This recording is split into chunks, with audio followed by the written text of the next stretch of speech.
Terry. Okay. All right, here we go. We're going to get started. I'm going to start by reading a letter from the governor, and I'm substituting for the moment for Councilor Hurley, who's stuck in the orange line gridlock. And it's dated August 31st, 2022 to the Executive Council. It says, "Dear Councilors, I am pleased to nominate Diana Velez Harris to the position of Associate Justice of the Probate and Family Court. I submit this nomination for the advice and consent of the Executive Council pursuant to Part 2, Chapter 2 of the Constitution of the Commonwealth of Massachusetts. Currently in the chamber is myself, Terrence Kennedy, Councilor Ferrara, Councilor Jubenville. Councilor Hurley is on Zoom at the moment. And with that, why don't you introduce the folks you brought with you today? Thank you. So first testifying on behalf is going to be Judge Kathleen Sandman and Attorney Ann Dargy. With me supporting my husband, Dwayne Harris, my mother, Diana Pitts, my brother, Ramon Sorrentini, and my sister, Mary Lee Miro. Great. Okay, we're going to call your first witness, Judge Sandman. Welcome back, Judge. Thank you. Very brave to come back. Oh, wonderful. We got some follow-up questions. Fantastic. I know that Councilor Ferrara filed a motion to reconsider. Goodness, want to talk. All right, so members of the Governor's Council, Attorney Velez Harris, and guests, thank you for giving me the opportunity to address you this morning as a witness in support of the nomination of Attorney Diana Velez Harris to the judiciary and specifically to a judicial appointment in the Probate and Family Court. My name is Kathleen Sandman, and I am now the first justice of the Franklin Probate and Family Court. In addition, I am the presiding justice over the specialty court within the Probate and Family Court, known as the Franklin Family Juvenile Court. The court treats families who are suffering from substance use disorder and mental health issues. I was appointed as an associate justice to the Probate and Family Court by Governor Baker in 2017. And after being confirmed by this Governor's Council, and then I sat as an Associate Justice in Worcester Probate and Family Court until 2019, and then in Hampden Probate and Family Court until 2021, before arriving in Franklin County. I can honestly say that even though there have been challenging cases and challenging days, I am still thrilled and energized every day to have the best job in the world, and I am so very humbled and thankful still for the opportunity to serve. Before I continue my remarks, I would like to extend thanks to the Council for the tireless work that this body does on behalf of the citizens of the Commonwealth. By representing the public's interest in providing advice and consent for a variety of gubernatorial appointments, as well as on boards, in Treasury, and commutations, play a significant role in our government. Specifically, in examining judicial candidates as you are here today, you ensure that judges are qualified intellectually and morally and are deserving of the chance to preside over cases involving the families of the Commonwealth. The fact that I am here looking at most of the same faces I saw in 2017 when I sat before you as a candidate speaks to the continued confidence that your constituents have in your abilities and capacity to represent them. I remain, as I did 5 years ago, grateful for your dedication to this important work. We are here today to talk about my former colleague and hopefully soon to be colleague again, Diana Velez Harris. I have known and worked with Attorney Velez Harris while I was an attorney litigating cases in the Probate and Family Court, and more recently as a judge when I have had the pleasure of having Attorney Velez Harris appear. I practiced law for approximately 30 years, and for about 17 of those 30 years, Attorney Velez Harris and I routinely would cross paths as we litigated divorce and custody cases in Western Massachusetts. Even when she was starting out, it was obvious to me that Attorney Velez Harris had a love of working with families and navigating the ins and outs of often contentious cases. Attorney Velez Harris was always able to balance her zealous advocacy for her client with the compassion and understanding necessary in any good family law practitioner, which is to recognize that we often see people at the worst times in their lives as they face issues involving their children, their livelihoods, and their.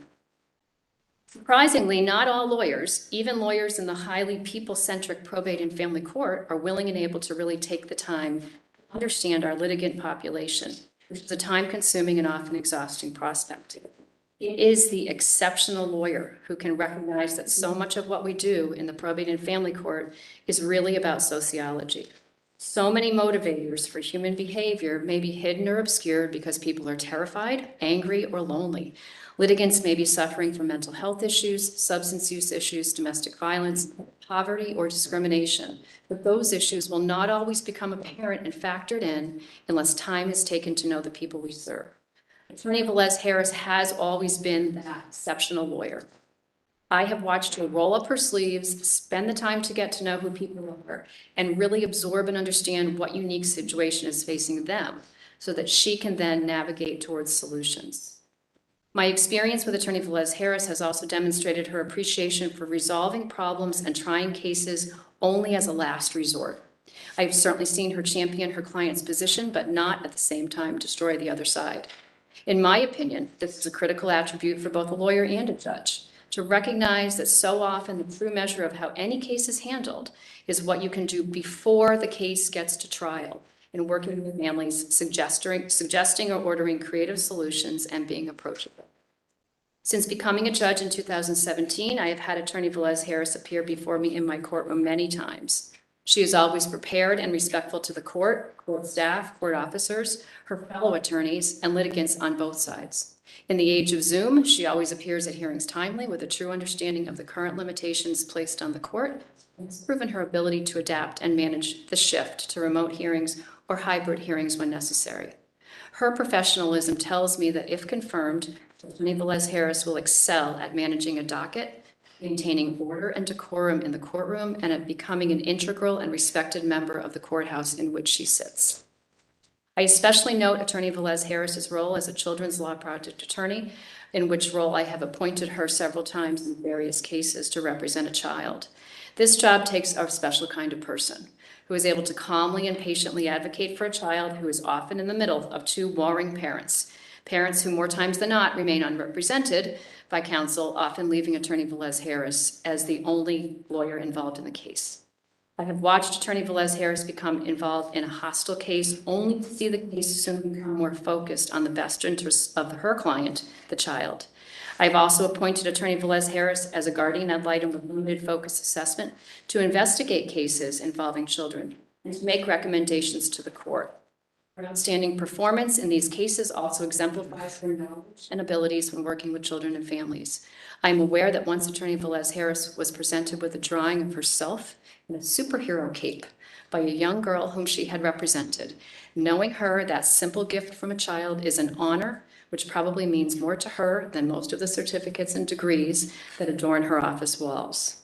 In closing, Attorney Velez Harris has the temperament, the compassion, and the knowledge of the law necessary to become a great asset to the bench. She can preside over the difficult cases with understanding, intelligence, patience, and most importantly, by conveying appreciation and respect to those who appear before her.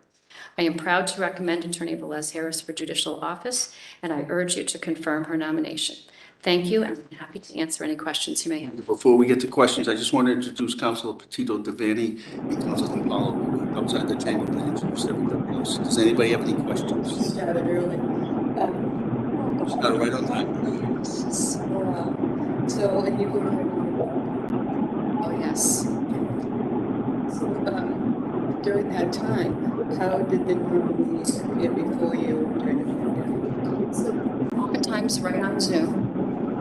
Hybrid hearings sometimes were, if it was one of the stages of the pandemic, were come into the building but be masked, socially distanced. Some people would be in the courtroom, some people would be on the screen.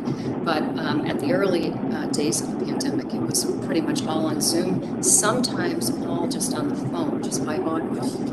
So we put together anything we could because there was really no time to leave families questioning rights and obligations that they had to be heard, to have problems resolved. Such a sensitive board, so many people are influenced. I was particularly concerned about during the pandemic, these people and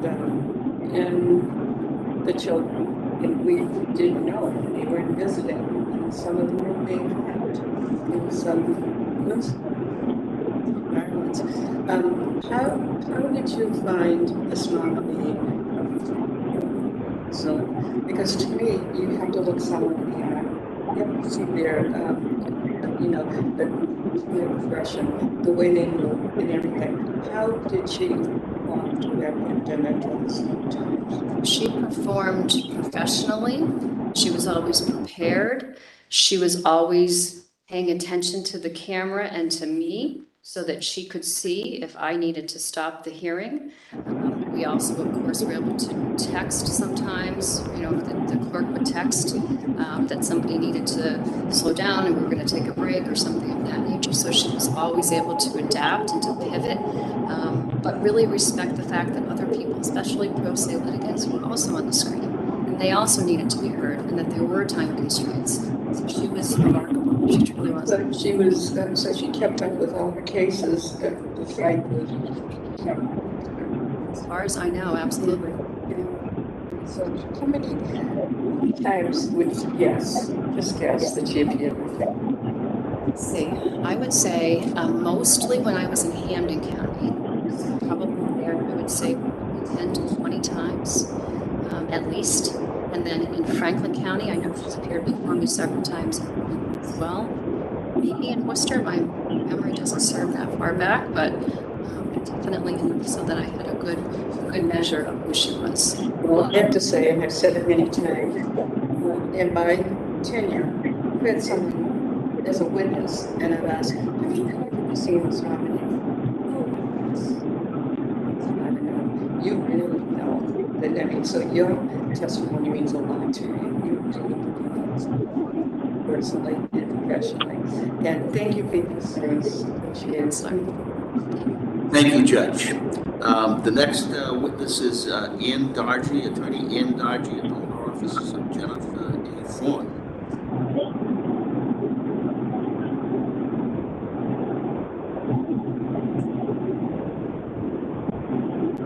Good morning. It's an honor to address this council in support of the judicial nomination of Attorney Diana Velez Harris.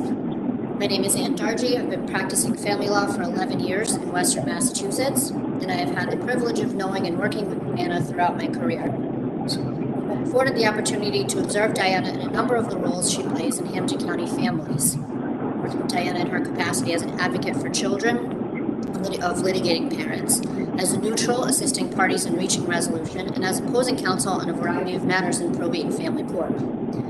Diana's representation of children who are the subject of high conflict litigation is nothing short of exemplary. A number of cases I've represented litigants whose children are represented by Diana.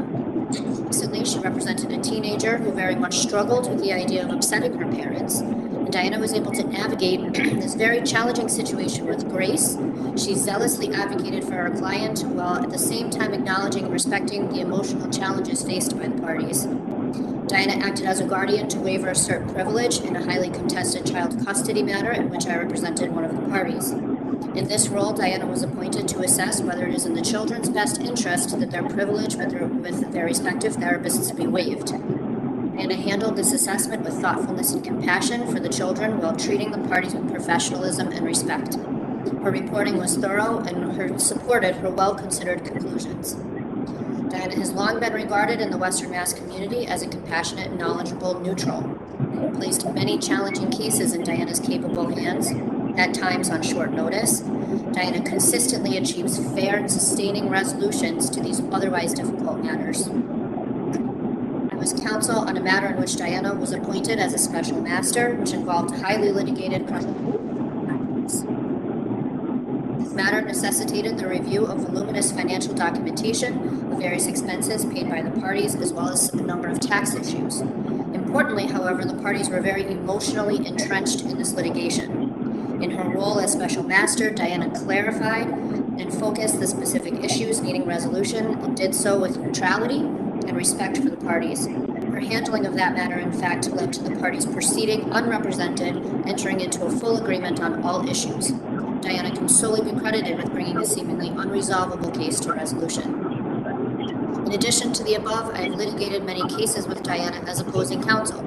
Without question, Diana has zealously represented her client's interests. However, it is her ability to view its case in its entirety, perspective of each litigant and child, coupled with a thorough knowledge of the law that distinguishes her practice. Even in the most high-intensity cases, Diana brings a sense of rationality that allows all parties to reach reasonable and favorable resolutions. Her approach is one all practitioners should strive to emulate and benefits the practice of family law. In the course of preparing my testimony, I had cause to review a case in which Diana was opposing counsel and I was new to the practice of probate and family law. In our correspondence, Diana advocated for her client's position while remaining respectful of me and my client. I was reminded of her many years of contribution to the integrity of family law in Western Massachusetts. While we lose a tremendous practitioner, I wholeheartedly support Diana's nomination, as I'm confident she will bring to the bench an ability to apply the law while considering the real impact her decisions will have on the families before the court. Thank you for your testimony. Any questions? Councilor Devaney? Thank you for coming. It's important to because she was there, that she had a demeanor and temperament, and so we can you tell me, is there what attributes would you say this nominee is bringing to the bench? I think the most important one, certainly as from an opposing counsel's perspective, is an ability to see a case in its entirety and understand, and certainly to represent her client's interests zealously always, but to understand that they're in a family law scenario, it is a family that we're treating. We are in an attempt to treat them in a holistic level. I think that her ability to do that, even as a practitioner, will certainly translate to the bench and allow her to make decisions that are lasting. One of the biggest, I think, or many of the filings in probate and family court are complaints for modification. People coming in litigants asking to modify previous judgments or agreements, and I think that Diana certainly will have the ability to enter orders at the outset that allow people to utilize those orders and continue to live their lives in a way that benefits the children as a result of that skill. So, can you tell us, can you think of one case that you had, an opposing case, that you were impressed with? we had a case very recently that was very close to trial. We were able to settle it prior to the trial, very gratefully. We used a mediator, we used many four-way meetings, almost any ability that we could come up with to bring these parties a little bit closer to and to bridge that gap. The initial issues around the children were very challenging, and we were able to have that resolved. And I think the only way that, at least as it relates to the children, that resolved was because Diana had an ability to help her client understand that these were very young children, and that and certainly I don't know what goes on behind closed doors always, but when I see the reaction of her client, and also truthfully caused me to help my client to be a little bit more understanding of their family as a whole, and that both parents play an important role in their children's lives. And her ability to help her client to understand that was tremendous in having that case settle. As it relates to the asset division, Diana and I differ not tremendously, but significantly enough on the law. Notwithstanding our disagreement on the law, we were able to, I think, construct an agreement that was fair for the parties, workable for them, and we certainly anticipate that they hopefully will not be back in court, and that they will be able to use the structure of the settlement that we created to move forward. And I'm not sure that I could have accomplished that with many of the other practitioners here. So your legal profession is it mostly to the probate court? Yeah, I've practiced almost exclusively in probate and family court at this point, yes. That's good. No, it's in these times, and as I said, I worry about during the pandemic what's going on. Yes, it's very scary. People aren't visiting. Children are missing and dead. I have to thank you both. I can't even imagine. I think I'd cry every day. I think I'd be able to go to court. Certainly it's appalling. Yeah, it is. But thank you for what you do, and your testimony means a lot to me. Thank you very much for your testimony. So that ends the testimony of the people in favor of the nominee. Now I'll ask if there's anybody in opposition to the nominee. Would you check to see if there's a line out the door?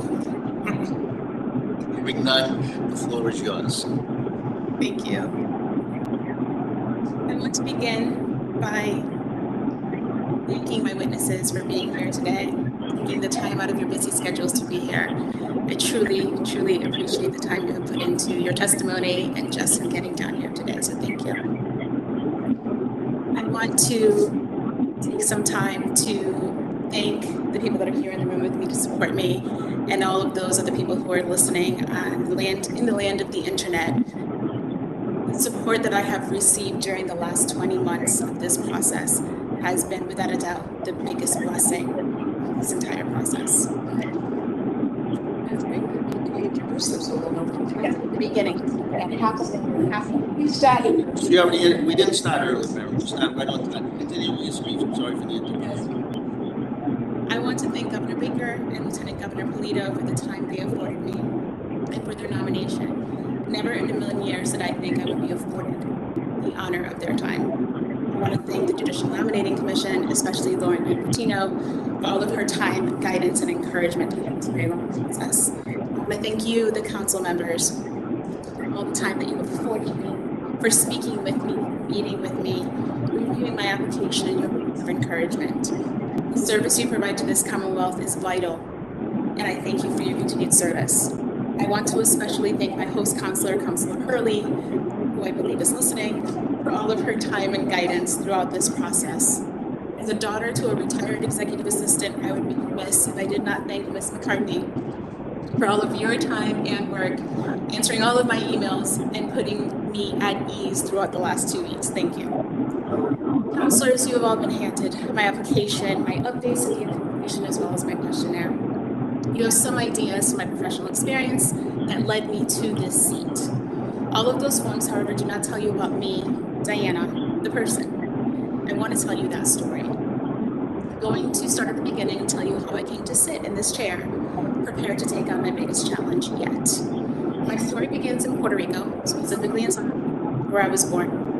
I am the firstborn daughter to my mother, Diana Velez Hernandez, and my father, Ramon Sorrentini Ramirez. I joined my 2 older brothers, Jorge and Carlos, and then was joined by my 2 younger siblings, Ramon Jr. and Marilee. My birth name is Diana Velez Sorrentini Velez. Sorrentini is my father's last name, Velez is my mother's last name. In Puerto Rican culture, we honor both the mother and the father by taking both of their surnames. When I was 7 years old, my parents divorced. Shortly thereafter, my mother decided to leave our beautiful island with its pristine beaches, amazing weather, delicious food, warm people, and culture, packed up all of our earthly possessions, and moved us to icy, wintry Connecticut. Questioned that decision every single winter of my life since.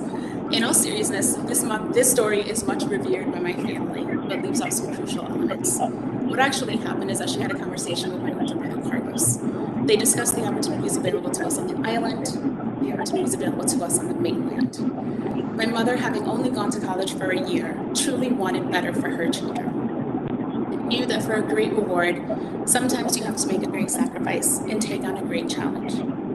So in the summer of 1985, my mother with her 5 children, then ages 16, 15, 7, 5, and 4, 25 boxes, and flew into JFK in search of the American dream. With both Puerto Rican families, we are extremely close, so much so that my aunt and her 3 children moved to Connecticut at the same time that we did. My uncle thankfully was living and married in Connecticut at the time, and he had a 3-bedroom home. My mother and her 5 children, my aunt and her 3 children, and my uncle and his 2 children all moved in together. For those of you who struggle with math like I do, that is 13 people living in a 3-bedroom, 1.5 bath home. Dinner time was a tornado of activity, and bath/shower time included outdoor showers. Our family shared 1 bedroom, which consisted of 5 mattresses on the floor where we all slept. The majority of our clothing was in various suitcases and boxes throughout the home. All of that being said, it was a time in my life that I look back upon quite fondly.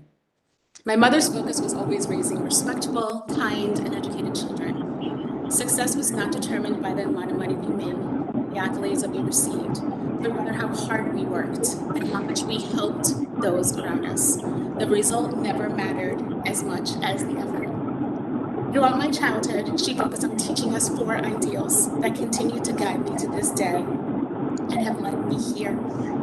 The first was to value education and never be complacent in it. Your education and your knowledge is the one thing no one can take from you. Obviously, this applied to me as a student at UMass Amherst and at New England School of Law. I have continued to follow this edict throughout my professional career.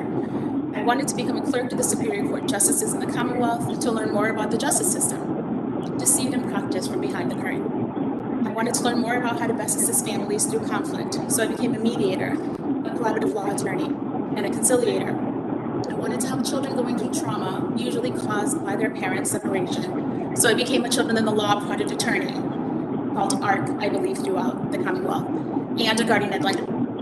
Personal circumstances with my oldest son necessitated that I educate myself on the issues of special education. I took various seminars, spoke to educational advocates to become comfortable advocating for my son. I then realized the need other children and families had for securing those crucial services for their children. So I began assisting families in various IEP and 504 meetings. And along with all of this, I followed my mother's advice. I gave back by teaching family law classes around college, in their paralegal program, as well as offering classes at Hurley Community College regarding various aspects of family law and special education. If I am given the honor of serving on this bench, I will continue to focus on my continued education and educating others around me to better serve those litigants in the probate and family court. The second lesson she taught us is to always treat people with respect and demand respect.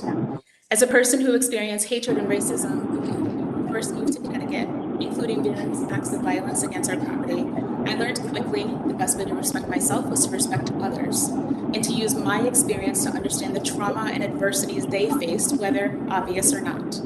I saw this work in action when I clerked for Judge Peter Velez in the Superior Court. I had the honor of watching Judge Velez in his element and admired how he spoke and treated every person around him. Regardless of circumstance, regardless of allegations, regardless of status, he treated every single person in front of him with kindness and respect, always showing humility. His work inspired me to learn more about how to challenge my own implicit biases and to understand from a judicial perspective how the bias can affect how you respond to, interact with clients.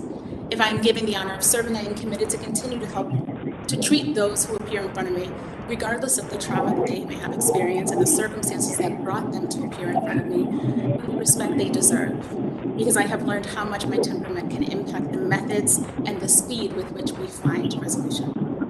The third lesson my mother has impressed upon us is the ideals of serving our community, using our tools to make the world better than how we found it. I applied this throughout my life, especially in my private practice. I have volunteered for various organizations throughout the Springfield area, including serving on the board of the Gray House for over 10 years. I have provided free legal representation and advice to citizens throughout the Commonwealth. I have volunteered for years as a judge in the MBA mock trial program. I volunteer in the Dial a Lawyer program hosted by both the MBA and the Hampton County Bar Association. I volunteered as a conciliator in the Probate and Family Court and in the Lawyer Probate programs. I have taken on pro bono cases throughout my career through the Volunteer Lawyers Project, and I answer legal questions for the Springfield Republican Ask the Experts column. These experiences afforded me new perspectives from which to view the probate and family court and the role it plays in the lives of litigants from all walks of life. This work, quite frankly, made me a better lawyer and will make me a better judge. If I am honored to serve on the bench, it will not only be the highest honor of my career, it will be the best possible way to continue to serve my community.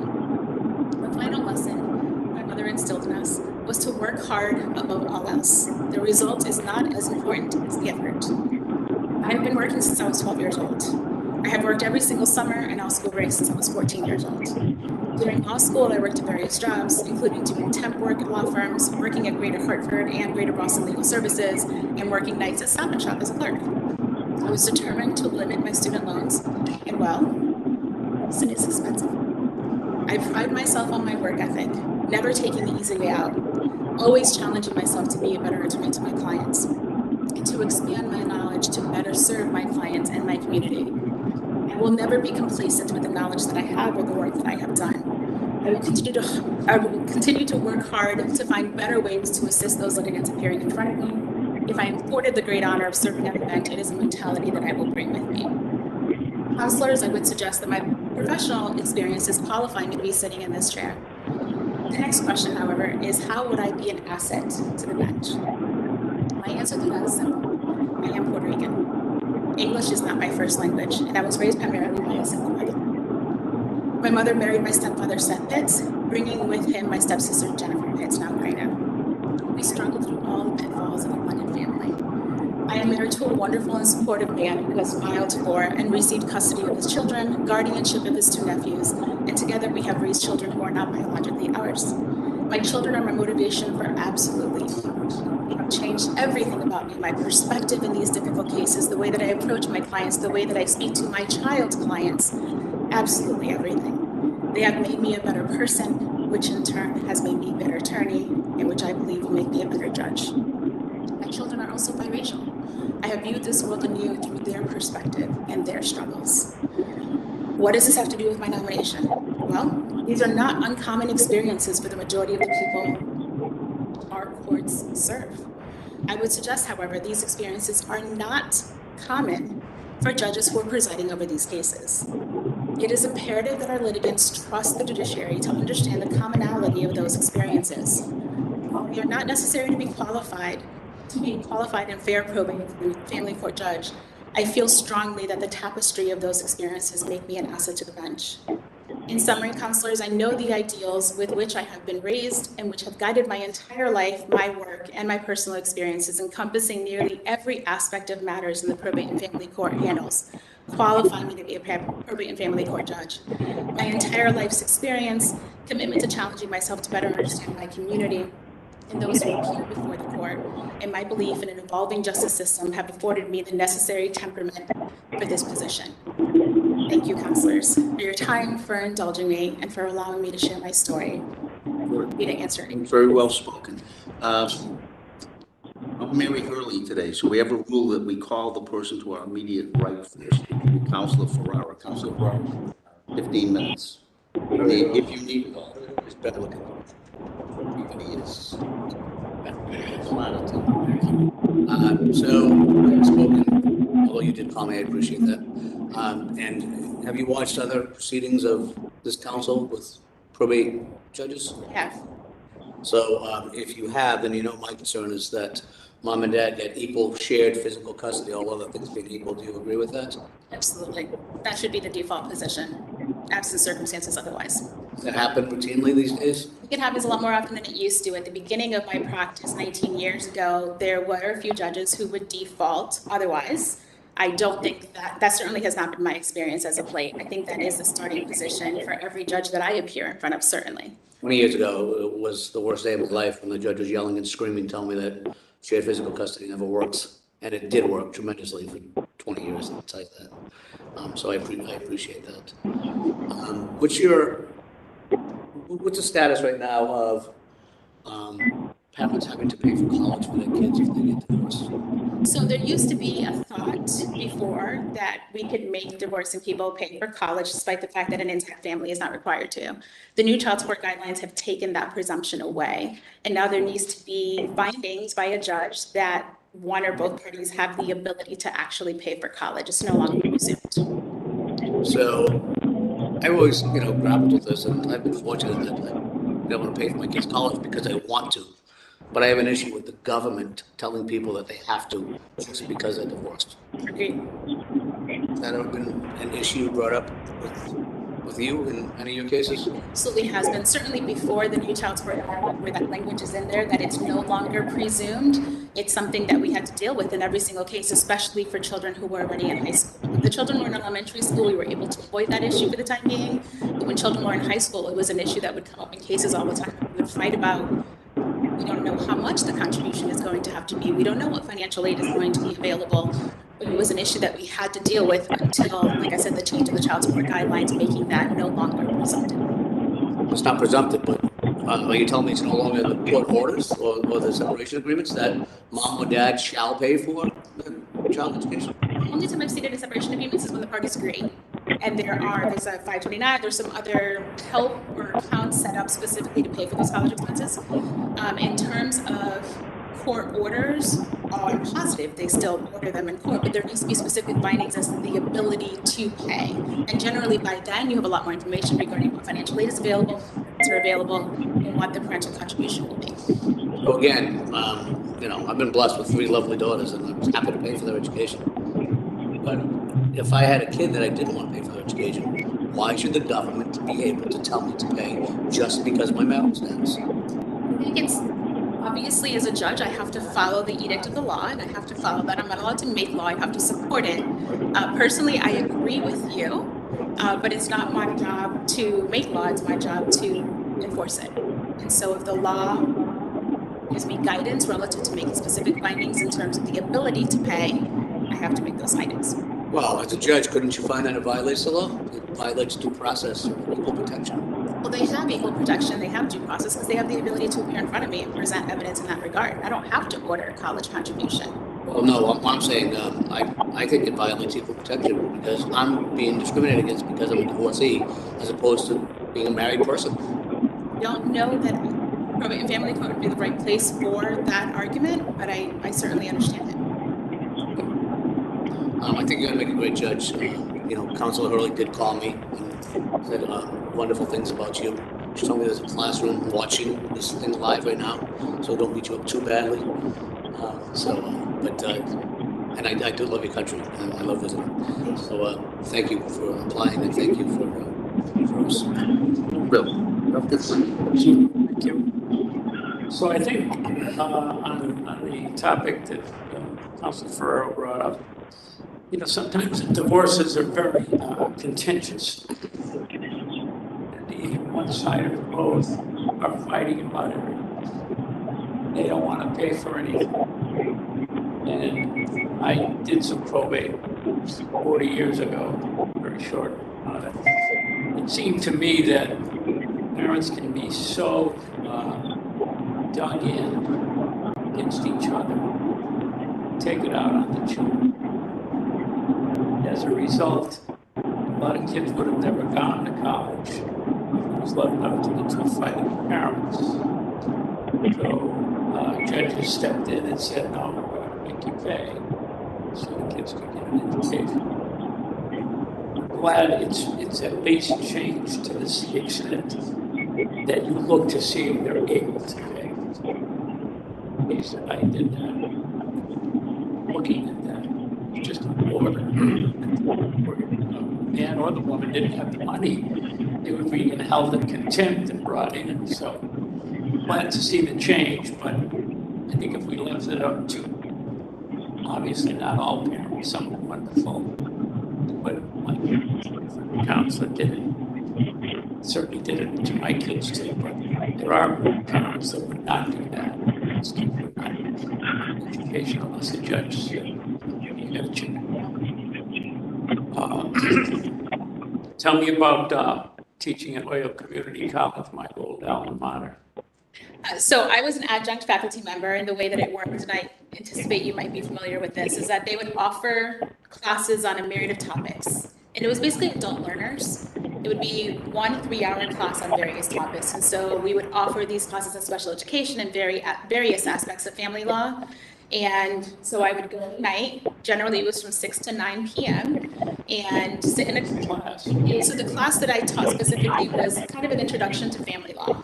My students, some of them were in the midst of their own divorce, so that added a very interesting element. And just very cursory review of the process of filing, of what it means to file, the automatic restraining order that goes into place, how child support works, very cursory review, and then allowing the students to ask any particular questions that they had. Nice. And the firm of Marion and Hodge, what Hodge is that? I'm sorry? What Hodge is that? David Hodge. He is a Superior Court judge, yes. I see you live in Agawam. I'm currently living in Agawam. I heard. Temporarily. Heard. I'm in Pittsfield, so that's where I'm staying. But I'm sorry I didn't get to call you only because I was doing that trial. Understandable. I think you're a great candidate for the probate court. And treat the people of Hampden County and Western Mass good. Councilor Devaney. Thank you. I really appreciate it. In 23 years, I have met with every local accommodating parole. So meeting with you is very important to me because it's more than just what's on the paper. Here. And as a first generation American, I am so impressed.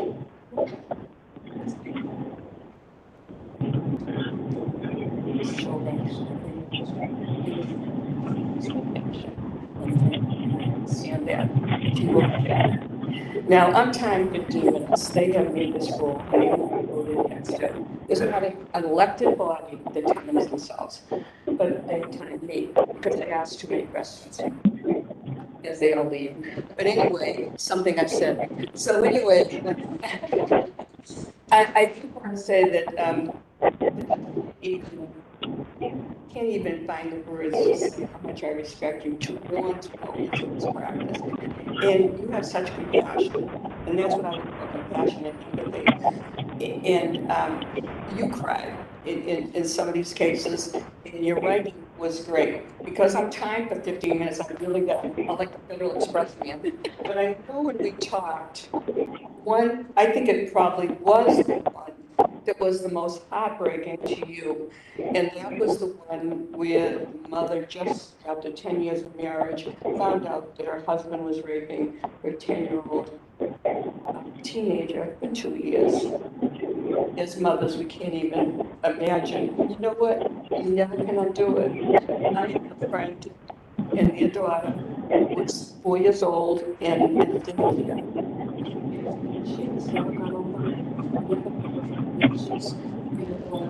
She's never had a relationship. She's been engaged twice. So people don't know they've taken their life away. You know. So having said that, I'm going to use my 15 minutes up. So tell me about that case because I know it really you went home. It was a very difficult case. The very first time I met with her, we sat for 3 hours together, and that's when she disclosed all of this. Her husband had raised this child since she was 2 years old, which made it even more difficult from her perspective. The child was 12. The molestation had been happening for 2 years, and after the divorce, they also had a child in common, a younger child in common. And so dealing with how to protect that child, because the molestation would happen while that young child was at home, essentially unsupervised because he was molesting the older sister, was very challenging. It was very difficult. It was actually in the Hampshire Probate Family Court in front of Judge Perlman. It was a very difficult case, but ultimately we were able to resolve it by agreement, which is hard to believe, but we were able to resolve it by agreement and come up with parameters to keep the child they had in common safe. And he obviously had to answer for the criminal acts in a separate court. But I remember calling my husband that day, very emotional, and him telling me, don't get in the car, don't get in the car. It was very, very. So what was the result? Full agreement. Full agreement. We came up with parameters to keep the youngest child safe. Full agreement regarding division of the estate. We settled the entire thing. We talked about removals, and I guess because of my experience here, 20 years ago, when I first was elected, I voted for someone to fill. And you know, you don't have a crystal ball. Sometimes people, sorry, there's all you deserve better than some say. All I wanted to say that you don't have a crystal ball. And I'm only giving one person, Nancy has recommended. So sometimes I'm disappointed. In this, I was just elected, and I'm shocked. I read. And she had a move, and it was her toddlers across the country to Oregon, and the father was on after the divorce, so he used to bring me.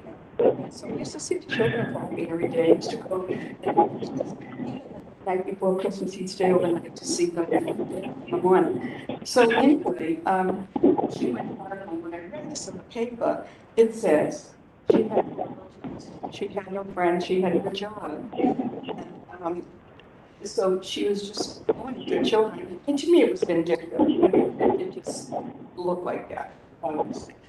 And I hate the word visitation and thrown it in the face. They gave this wonderful the visitation. One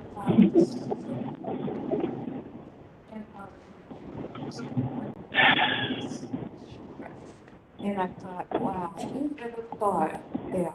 So I asked you, what's your criteria for removal?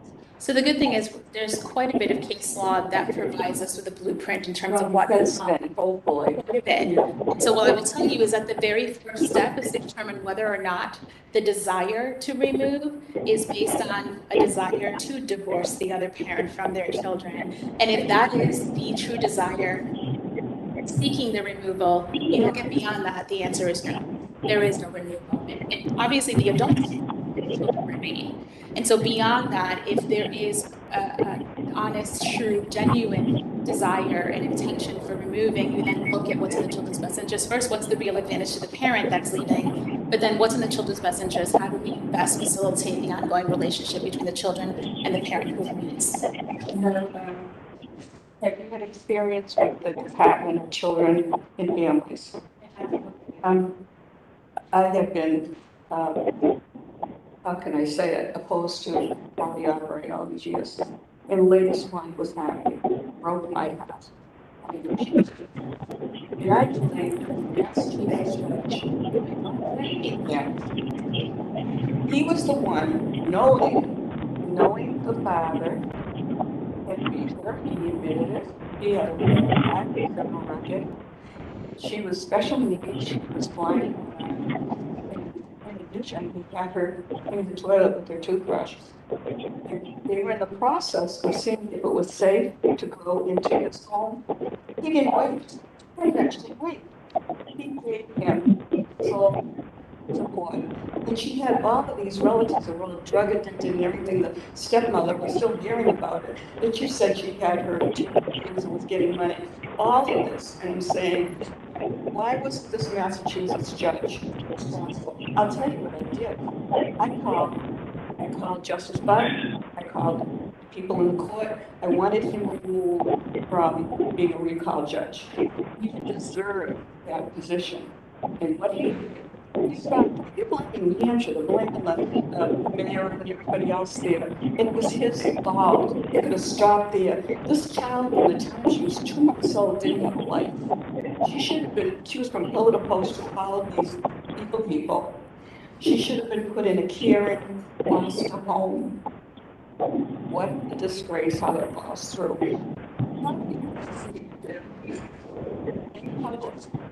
Change. I have been vocal publicly, and put their ass in good view. They go into a home, child 7 years old, and he's a 8-year-old, and he closes books. There's something wrong. As a judge. Well, I think it's very difficult. Obviously, those cases tend to be in the juvenile court, not in the probate and family court. So there's certainly involvement with DCF and probate and family cases because the reality is DCF has the ability to go to their doors. Judges can't. They have the ability to speak with the child in their bedroom, whereas judges can't. So you do have to rely a great deal on what DCF is saying, but I think it's important to not just simply rely on what DCF is saying. I think as well as we can use guardian ad litem next friends, we can use children in law-appointed attorneys, which are called ARC attorneys elsewhere. We can use we have other resources available to us to corroborate, perhaps, or not, what we're hearing from DCF. I think DCF, the amount of work that they have is quite frankly overwhelming. And I think social workers, for the most part, do the best that they possibly can. But I think, I think Pat said that they fish. But and you haven't seen it on your phone. But the thing is that I see in you, Hi, it's Governor's Councilor Hurley. That, supposed to be parked either here or out there. Talking to children. I'd like to be back home in bed, because I'm sick, 3 and a half. So I know. Yeah, I'll just park right here. Hours with you. Tell the public how you deal children to get to the truth, to see the abuse? So what I do oftentimes is children might be more comfortable with the parent being present at the beginning. So I'll have the parent present at the beginning, we will color, we will play, I have toys in my office, coloring books and crayons in my office, and then I'll ask the parent to leave, and that's if they're meeting in my office. And I just talk to the child like it's my own child. Just ask them what TV shows they watch, what toys they like to play with, what video games, depending on the age. And children will let their guard down if they trust you fairly quickly, quite frankly. I have met with children in parks. Their school is very helpful, actually. I've met them in public libraries that have rooms where you can meet with children where they have toys and board games and things like that. So it's all about a little bit demystifying because children are told, the very first question I ask them is, what has mommy told you to tell me? What has the other parent, daddy, told you to tell me? So they feel like they've accomplished their goal, they've done what they've been told to do, and now we can actually talk about the real stuff. So once they feel like, okay, I did what mommy said, I did what daddy said, and what other mommy and daddy said, I can now just talk freely. That has worked out quite well in having children open up with you. So what, now you've been going to court, what improvement do you think is needed in the court? Quite frankly, I can only speak from my perspective of practicing mostly in Western Mass, and I think we need more staff. I don't think judges have enough time to spend on these cases. I think they're very strapped on time in terms of how much time they can spend on things. Also, there's a lot of really hard decisions that need to be made in a short period of time. So I think staffing is very difficult. I think also the significant increase in pro se litigants, these are people who are courageous enough to appear in court, not knowing the language that we are speaking or the formalities that we have to go through, and having the lawyer for the day, the conciliator for the day, and all these other programs, Court Service Center, to help them fill out forms. You can't even get heard by a judge until you fill out a form correctly, and there's no reason for them to know how to do that. Now, we seldom hear about the wife of the partner, a woman, being a perpetrator. You've had that. I have. I don't think people hear that. So tell us about that. So that was very interesting. I had a couple of cases, actually. My very first trial ever, that was the situation. But the one that I most recently think of is, it was very educational for me because I'm more accustomed to seeing the female being the victim of domestic violence. And women and men present vastly differently when they are victims of domestic violence. And so when I had this client come to me telling me about what he had endured, I had to educate myself to learn about that. Because it's not that role. It was, and he was so brave and so courageous in telling me everything that he had endured. And so I educated myself. So how men were victims of domestic violence, how they present, so that I could help him in whatever capacity I could. And it was a pretty case. We were able to do something about it. They present vastly differently, so it's important to educate yourself so you understand that. So, I mean, there are cases that don't come to any conclusion. That concerns me. So it's just left without a conclusion and you don't go back to it or anything that can. Well, every court, you're going to get a conclusion, whether it's by judgment or agreement, there's going to be one. You did have one case and it was said that it didn't come to any conclusion, different issues and Perhaps by the time I wrote it, it hadn't concluded yet, but every single case will conclude one way or the other. But again, I mean, to want to serve in this one house.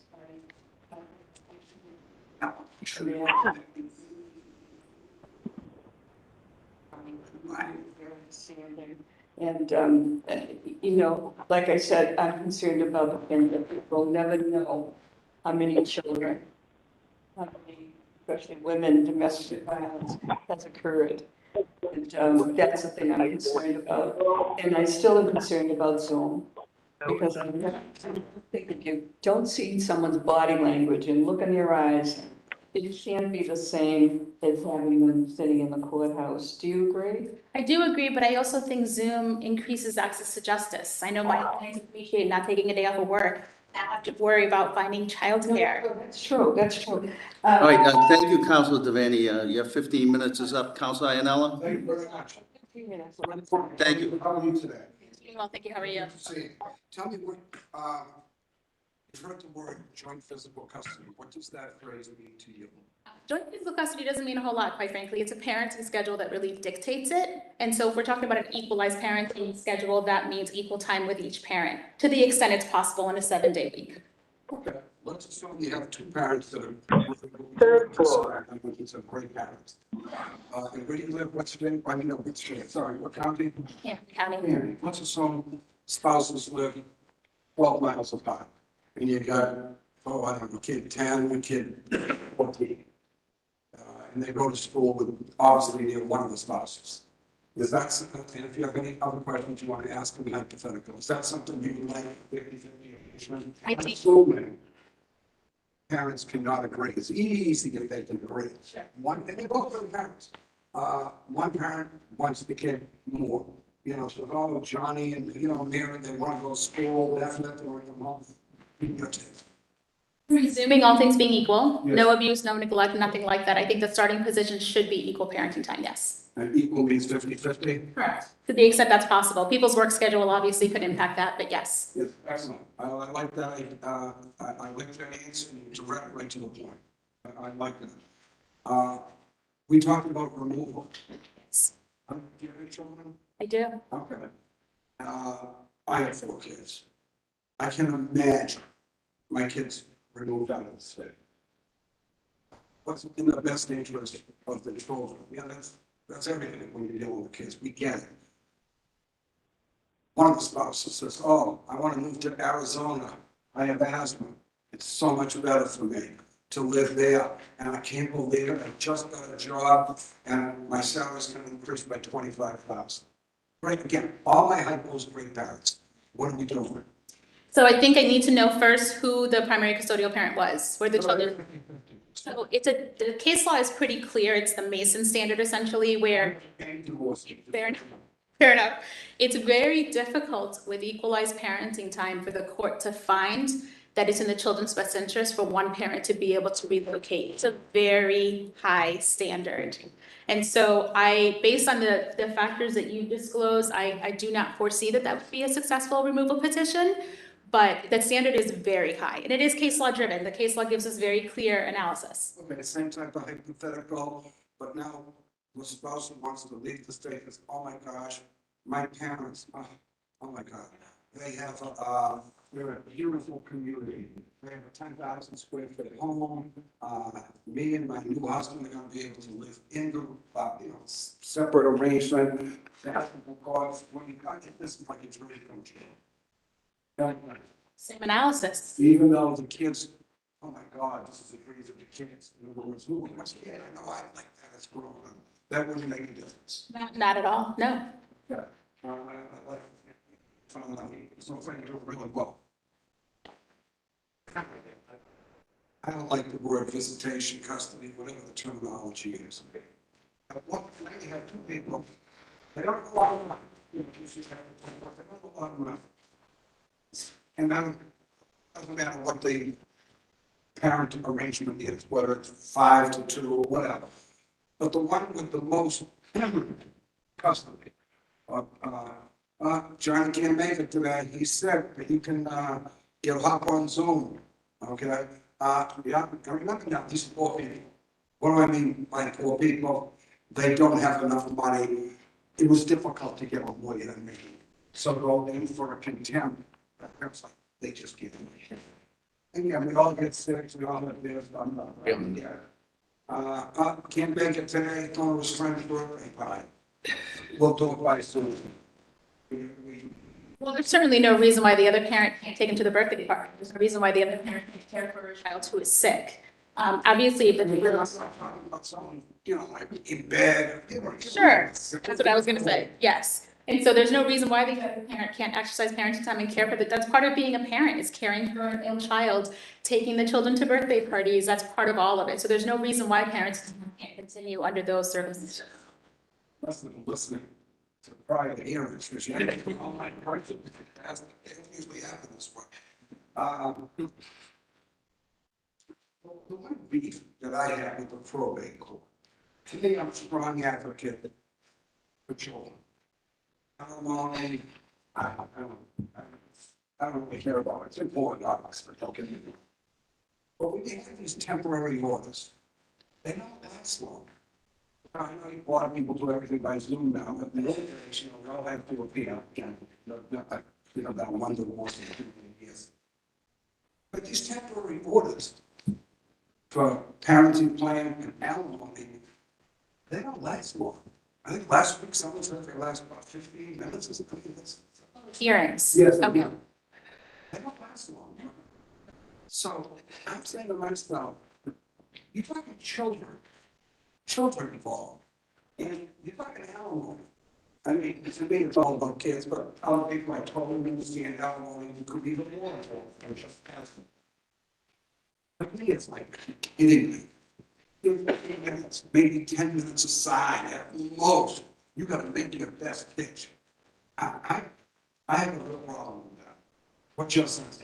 I absolutely agree. You just can't get all facts, you just can't. I think it's impossible to get all the facts. I think that goes back to, increasing the staffing available to the courts, because a lot of these cases can be dealt with by judicial case manager, not ones that need to be heard, but ones that have agreements, so that it doesn't take up the judge's time, because I do think it is nearly impossible on a motion for temporary orders that encompasses custody, parenting time, child support, payment for expenses for the household, alimony if necessary. I think it's next to impossible. Like, I don't know.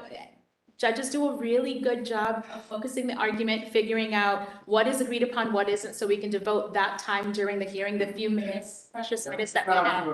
It's impossible. Very difficult. It's impossible. It just is. And let me ask this, what I would suggest is, obviously, I'm talking about the tough ones, when both people disagree, and both people reconsider super parents. And once the kids go to this parent, you know, in a temporary order, the case doesn't come up again for a while, year, longer, I mean, you know, that one's gonna be influenced. The one who's staying currently person's house 4 or 5 days a week, oh, mommy didn't want to see it, that's why it's not fair. What about a guardian ad litem, attorney for the children? To me, believe me, the last thing you want to hold to be a judge, but I would never want to be a judge. If I wasn't a probate family court, exercising it, when I'm talking these types of cases, as opposed to alimony, I mean, that would be an automatic for me, a guardian ad litem and or both, an attorney for the children. Tell me your sense on that. I think guardian ad litem next friends in particular are very helpful, because a guardian ad litem next friend, a little bit different. A guardian ad litem category F, which is what I am, is fact finding. It's submitting a report, and that's the end of your involvement. A guardian ad litem next friend stays involved throughout the life of the case, because it is their job to investigate and then advocate for what, if they were the child, what would be in their best interest. And so I think in those circumstances, GAL next friend is immeasurably helpful. And I'm sorry, and the next friend, they're out there in the case throughout? Throughout the case, yes, until judgment. The GAL, guardian ad litem, the next friend, do they give a recommendation to the judge? They're an attorney. They advocate for what's in the child's best interest. So it's better than a recommendation. It's actually presenting evidence, cross-examining witnesses. It's all of that. Well, you say cross-examining witnesses. We're not in the trial stage. Sure. We're just, the case just started, initial stage. So would they give a report? Orally, usually, yes. Orally. And who would they, I mean, you got 2 good parents. Who do they interview? Everybody. We get touch teachers, obviously the parents, the children, any other child care providers, the doctors. We have Just my own sense.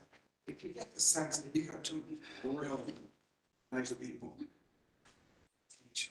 I can understand if this issue, alcohol, drugs, bad behavior, someone's doing poorly in school, but you can have 2 good people.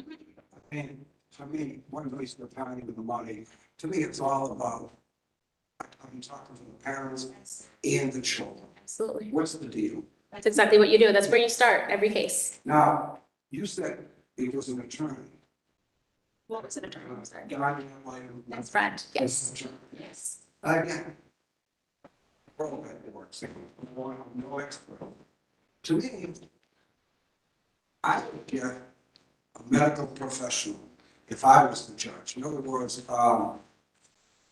psychologist, somebody in the medical field, someone who's deals with children. That would be number one, as opposed to an attorney. You have this person over here, this person, that person, they have no fear, they have no. That's my person would be someone in the medical profession. You need an attorney advocate. Someone in the medical profession is not going to pay on a temporary role. So you know where I'm coming from, your sense. Yeah, you can appoint a guardian ad litem category E, which is an evaluator. It's a mental health professional to do exactly what it does. But you like the attorney one instead. Well, I am not qualified to be a category E because I'm not a medical professional, but the guardian ad litem. You could be a judge. Sure. Oh, that's what I'm saying. Just because I don't think you may tell me this, David. I like the fact of a medical profession. I feel bad and no better than an attorney. Maybe that attorney's been a lousy now. We all, you're not going to get the attorney. The medical profession, well, you're going to out of the world. I think it'd be very helpful, especially when you're dealing with issues regarding everyone's right. But when I deal with it, then it's more complicated. It's just one of the classes, both classes. They don't work for Johnny and Mary. They're great people. He's going to take you to the baseball game. You're going to take him to the play. You're going to take him to a football game. You're going to. They're great fans. They're some. They want to see them all the time. So. Thanks. So most of my GAL work is paid by the state. I have a few that For are, hourly rate. I believe our rate is, it's either $50 or $70 an hour. There's no top-notch medical professional who's going to take it. You're talking to me. It's not happening. You're not- It's not happening. You think I do these types of cases all the time? What do you?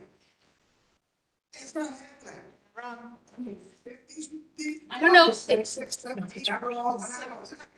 You want like 50. Okay, so let me ask You may get a different rate. That's just what, okay. So here's what I am an extra. Again, depending on the financial resources. Let's assume spouse 1 and 2. They have enough money, whatever that means, because remember, it's about the children. Absolutely. Maybe they'll agree, but they don't know about it. I would see if they would equally pay. And if they wouldn't, if one person's taking considerably more, you know what? You're making a big deal on it, and get you know, I'd make it he or she pay. That would be my stance. That's usually what happens. Okay. And then the court has the ability to reallocate it at the end of the case. Yeah, Yep. yeah.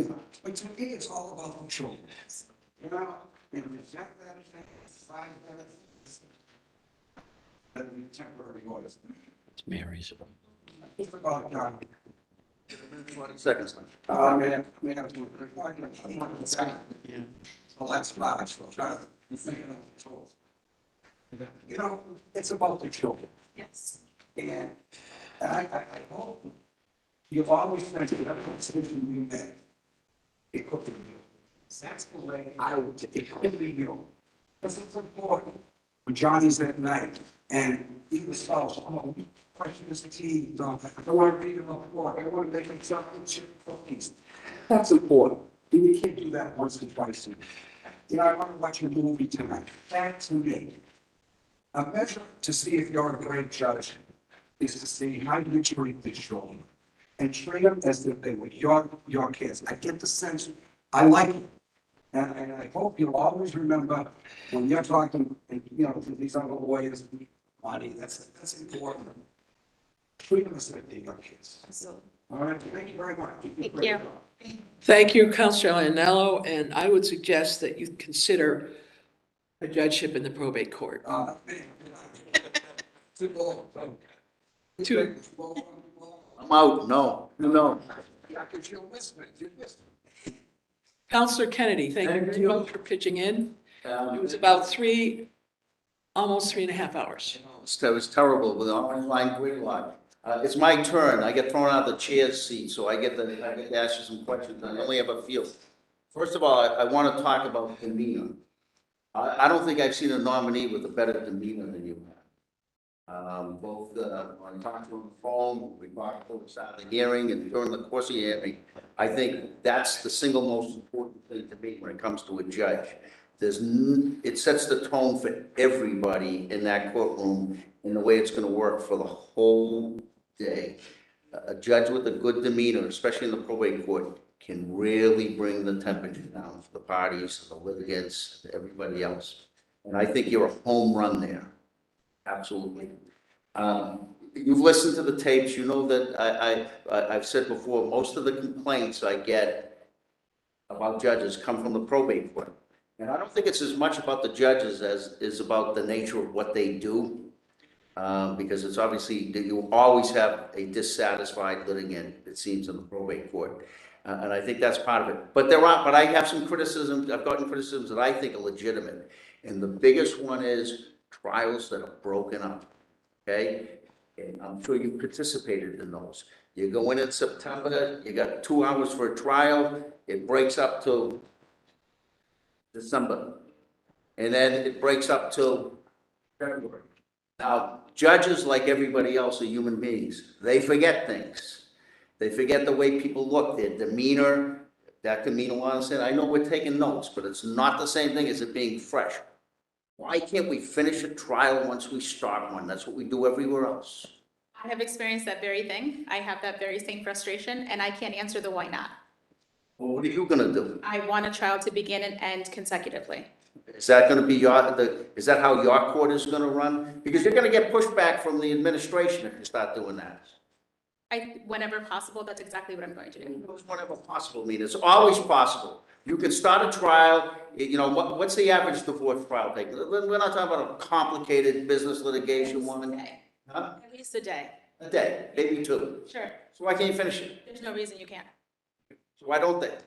I can't answer that. I don't know why they don't. I imagine there's a whole lot of restrictions on their time and motions and other trials, but It's the biggest criticism I get about probate court.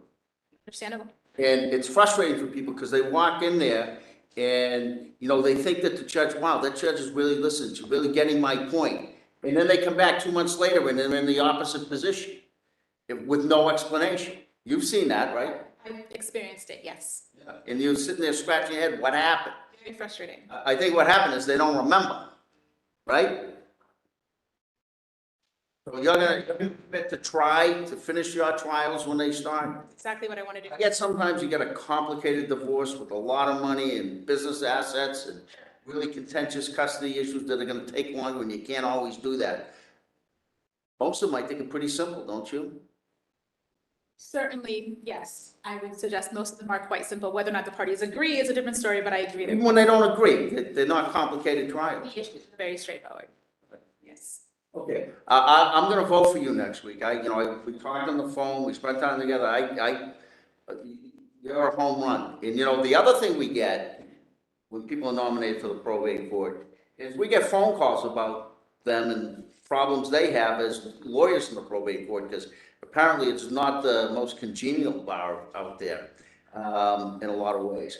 We've got nothing like that, nothing but positives about it, which is unusual too. So I'll go for you next week. Thank you. Thank you. Councilor DiPaolo. Thank you, Counselor. Good morning. Good morning. Piggybacking on that last comment, in this practice area, we sometimes get people who have vociferous opponents the moment their name drops, not even remotely the case with you, so kudos on that. I don't need to repeat what's been said, but I'll ask a couple questions. One is, in your application, you wrote at one point, and I believe it was in regards to one of the cases you worked on, that it's best to humanize the other side to your client, which in the context, what you meant was, if you were my client, I'm talking to you and I'm trying to humanize the other side. Now, why is that important? I think people, when they are entrenched in very difficult divorce cases, tend to vilify their spouse and not see them as human, not appreciate the fact that their children are half of each of the parents. And so when you speak about the other side in a respectful way to remind them the qualities that other parent has that make them good parents, that made them a good spouse, it helps to lower the hostility from your own client's perspective, which is really helpful when you're trying to guide your client towards a potential resolution, for them to appreciate that how they feel in this moment about this person does not define that person. So it sounds to me this isn't some kind of esoteric commitment to compassion. It's more that you feel that in the best interest of your client, the best resolution is going to be reached. That's my job. Parties are approaching things from that perspective. Would you say, would you agree that there are lawyers in this field who do not approach their work in this way? Absolutely. And so are there lawyers in this field who approach it from a far more zealously adversarial perspective? Absolutely. And do you think they're delivering value for their client? It's hard for me to gauge that, not being the client. So I think the value is determined by the client, not so much by the other attorney. I don't think it's helpful, certainly, to vilify the other side, and I don't think it yields good results. I think it guarantees litigation, because once the attorneys are out of the case, these parents still have to co-parent without attorneys. And so I don't think it yields good results, but in terms of value, I don't think I'm in a position to determine that value. From the position of a practitioner, if an attorney takes the adversarial approach, as you just alluded to, would that potentially lead to increased billing? Absolutely. So the attorney who is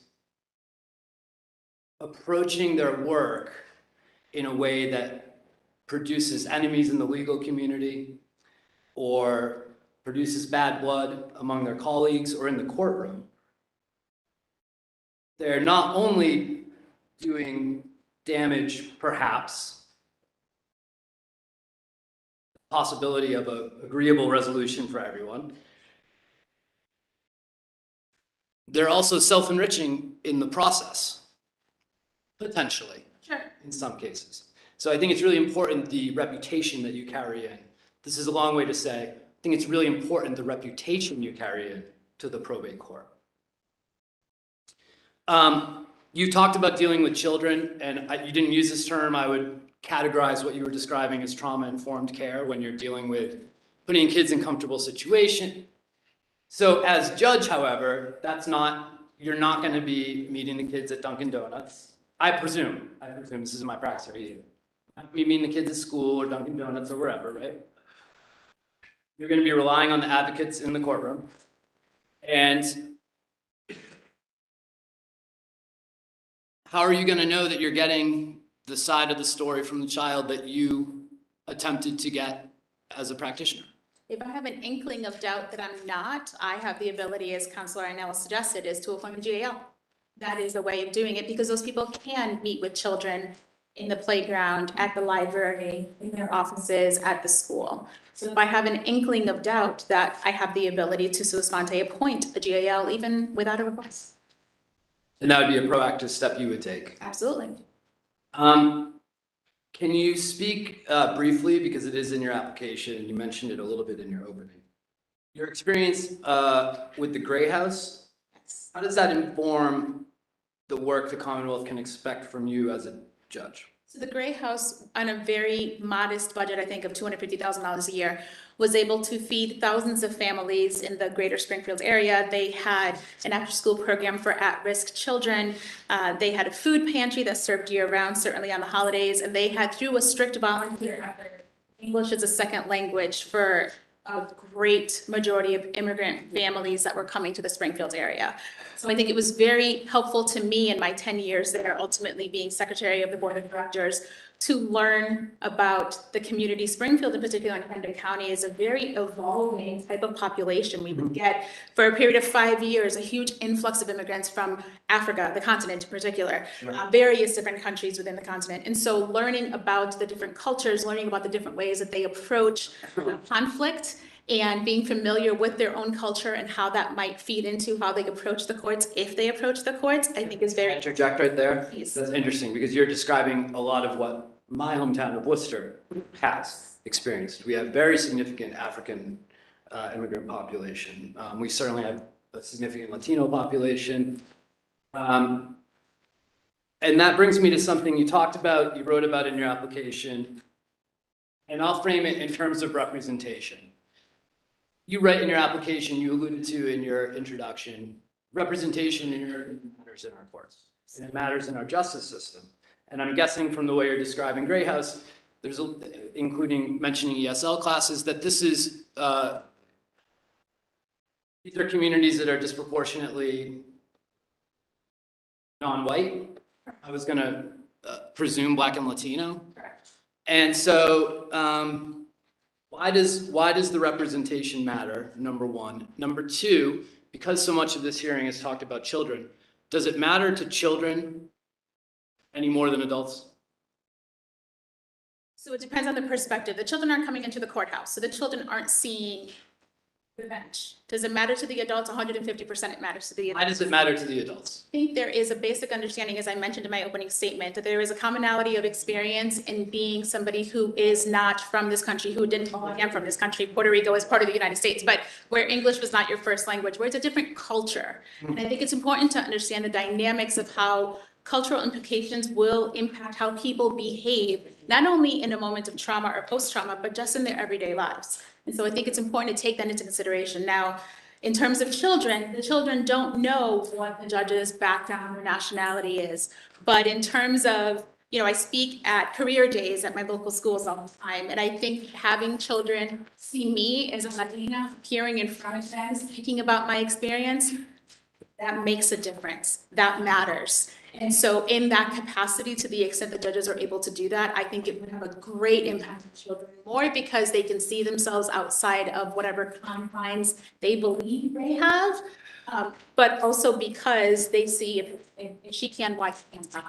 So in that capacity, I think it almost impacts children more, quite frankly. Yeah, you touch on a couple, and I'm sure we both could speak in myriad other ways where children benefit from having representation everywhere, but particularly in our justice system. I think my professional experience speaks to the same as what you're talking about. It's why I'm, on the one hand, so excited. In my one term on the council, I've seen what I will refer to as the Western Mass bench diversify. I have not seen that in Worcester at all.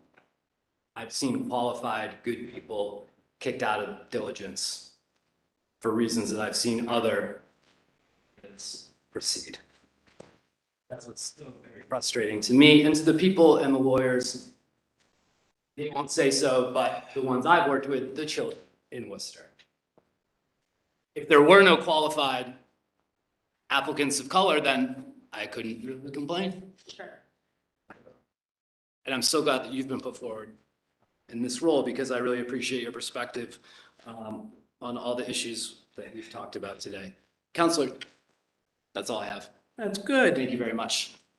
In the nick of time. Not bad. Okay, at 12 o'clock, the Lieutenant Governor should be coming in.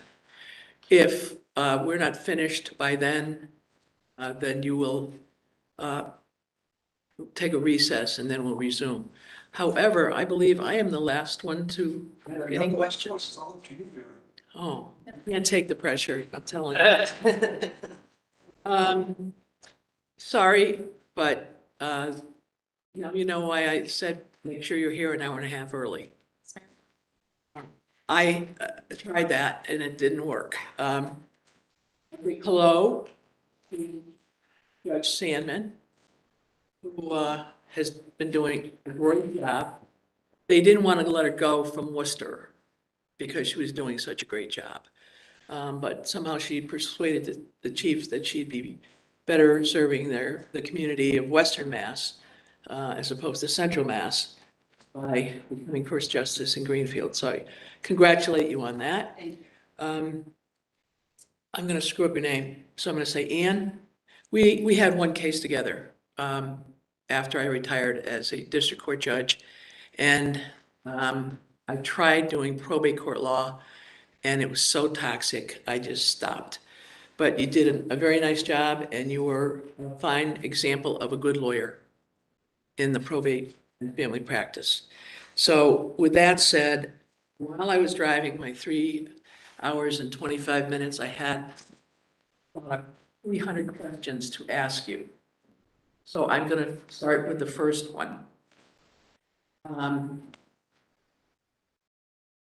What do you think is the most important job that you will have as a judge?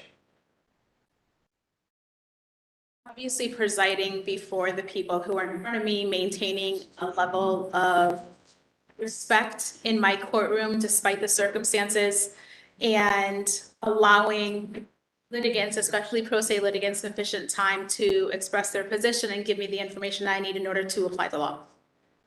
Okay. You've been in the queue for a long time. Almost 21 months. Right. So all I can say is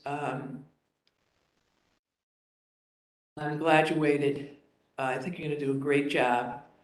And I especially like the fact that you have been there and done it in so many different ways.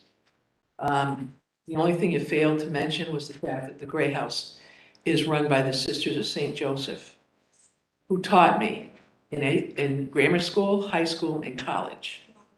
So all of my old, they're not even old clothes, some of mine probably never, but all my clothes and everything, and plus donations go to the Gray House because it's such a great organization. So at this time, I would indicate that we will adjourn. You folks are free to go. I'm sorry I didn't get to meet, or I'd like to meet you after, before the LG comes in. It's been a pleasure, and from what I've heard from everybody, I'm going to make one prediction, and that prediction is you are going to get voted in unanimously next week. Thank you. Hearing's adjourned.